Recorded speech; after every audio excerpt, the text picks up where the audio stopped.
आज हम एक कमाल के सफर पर चलने वाले हैं। ब्रह्मांड के बड़े से बड़े स्केल से लेकर हमारी दुनिया की सबसे छोटी, सबसे बुनियादी चीजों तक। तो चलिए शुरू करते हैं। चलिए एक सवाल से शुरुआत करते हैं। पृथ्वी की जो भूपर्पटी है, मतलब जमीन की ऊपरी परत, उसमें सबसे ज्यादा कौन सा एलिमेंट पाया जाता है? जरा सोचिए। इसका जवाब ना अक्सर लोग गलत दे देते हैं। अगर किसी ने नाइट्रोजन सोचा है तो वो अकेले नहीं हैं, लेकिन सही जवाब है ऑक्सीजन।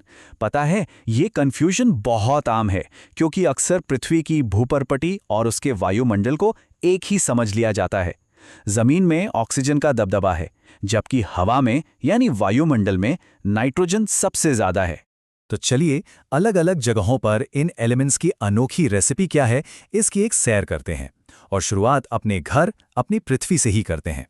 जिस जमीन पर हम सब खड़े हैं वो असल में करीब करीब 47% ऑक्सीजन से बनी है, मतलब लगभग आधी।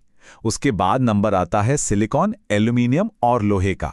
हैरानी की बात है ना कि जिस एलिमेंट से हम सांस लेते हैं वही हमारी जमीन का भी सबसे बड़ा हिस्सा है। अब हवा की बात करते हैं। यहां पर कहानी बिल्कुल अलग है। हमारे वायुमंडल में लगभग 78% नाइट्रोजन है और जिस ऑक्सीजन के बिना हम रह नहीं सकते वो बस 21% के आसपास है। तो वो जो 78% वाला आंकड़ा है वो यहां से आता है, वायुमंडल से। चलिए अब पिक्चर को और बड़ा करते हैं। पूरा का पूरा ब्रह्मांड, सितारे, गैलेक्सीज, सब कुछ जानते हैं किससे बना है? मुख्य रूप से सिर्फ दो सबसे सिंपल एलिमेंट्स से, लगभग 75% हाइड्रोजन और 24% हीलियम। यही वो ईंधन है जो सितारों को अरबों साल तक जलाए रखता है। बाकी दुनिया की हर चीज उस बचे हुए 1% में सिमट जाती है। अब बाहर से सीधा अंदर आते हैं, हमारे अपने शरीर में। यहां फिर से ऑक्सीजन ही किंग है, लगभग 65%। लेकिन उसके ठीक बाद आता है कार्बन, जो जीवन का आधार है, और फिर हाइड्रोजन। ये तीन तत्व मिलकर ही हमारे जीवन की लगभग पूरी कहानी लिखते हैं। तो हमने देखा कि ब्रह्मांड, पृथ्वी और हम सब अलग अलग एलिमेंट से बने हैं, लेकिन इन सब में ऐसी कौन सी एक चीज है जो इन सबको जोड़ती है? आइए इस पहेली को सुलझाते हैं। वो एक चीज है पदार्थ, जिसे द्रव्य भी कहते हैं। दुनिया की वो हर चीज जिसका कोई वजन हो, जो थोड़ी सी जगह लेती हो, बस वही है पदार्थ। ये वो बुनियाद है जिस पर पूरी कायनात टिकी है। अच्छा, यहां एक छोटा सा कंफ्यूजन क्लियर करना जरूरी है। द्रव्य और द्रव एक नहीं है।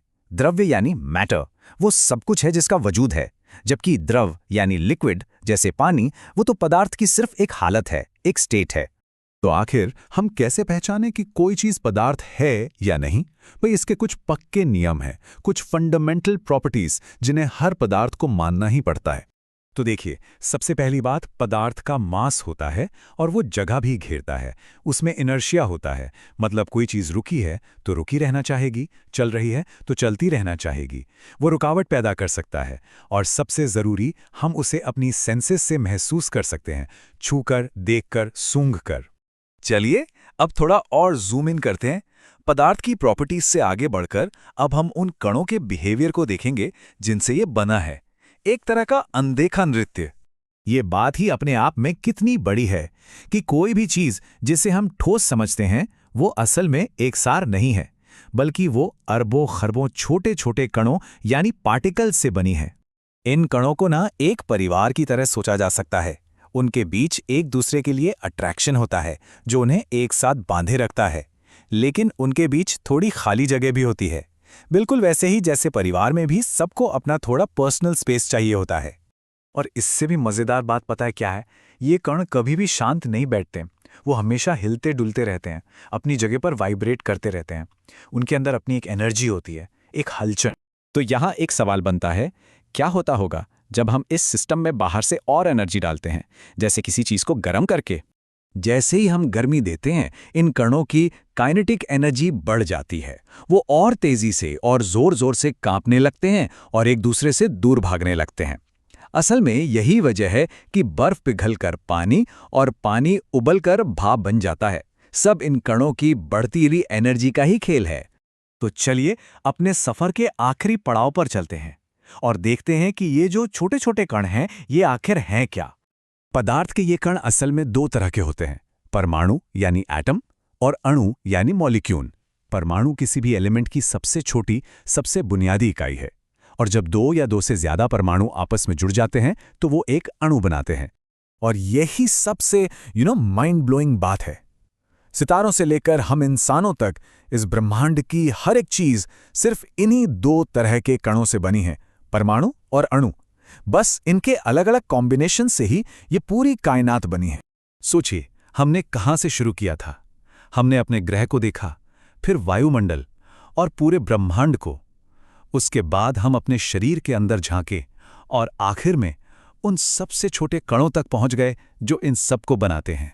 तो आखिर में हम ये कह सकते हैं कि हमारे आसपास और हमारे अंदर जो कुछ भी है वो इन अनगिनत छोटे छोटे कणों का एक बहुत ही खूबसूरत और लगातार चलने वाला नृत्य ही तो है। तो जाते जाते एक सवाल के साथ छोड़ जाता हूं। अगर हर एक कण हमेशा हर पल एक एनर्जी के साथ नाच रहा है, तो क्या इस ब्रह्मांड में कोई भी चीज कभी सच में पूरी तरह से स्थिर हो सकती है? सोचिएगा जरूर।